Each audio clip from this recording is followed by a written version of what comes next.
They told you Africa had no history, no cities, no science, no empires. But what if every textbook lied? This is the story they didn't want you to hear. Let's start with a wall. Not just any wall, an 800-year-old stone masterpiece towering 36 feet high, built without mortar, standing defiant against time. This is Great Zimbabwe, capital of a kingdom that traded gold with China and Persia while Europe was still in the Dark Ages. 18,000 people lived here in a metropolis so advanced, 19th-century colonizers refused to believe Africans built it. They invented the Hamitic hypothesis, a racist myth claiming light-skinned outsiders must have done it. Modern genetics proved them wrong. Now fly northwest to the sands of Mali, where 700,000 manuscripts gather dust in Timbuktu. That's right, 700,000.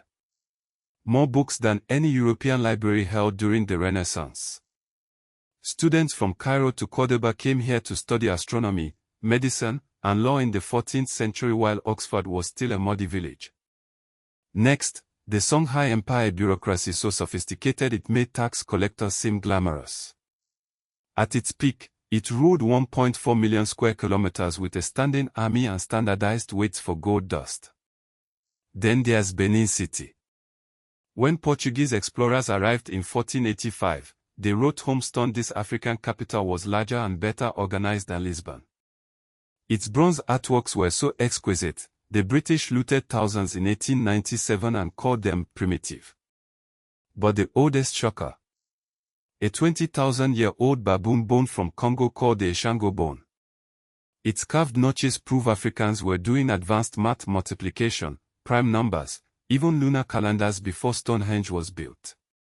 And while Rome was still pagan, Ethiopia's Aksum minted coins proclaiming, by the grace of God, in 330 AD adopting Christianity before most of Europe. So why don't you know this? Because history was weaponized.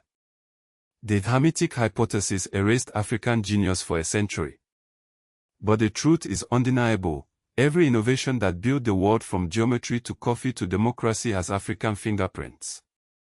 The real dark continent. Europe, before Africa lit it up.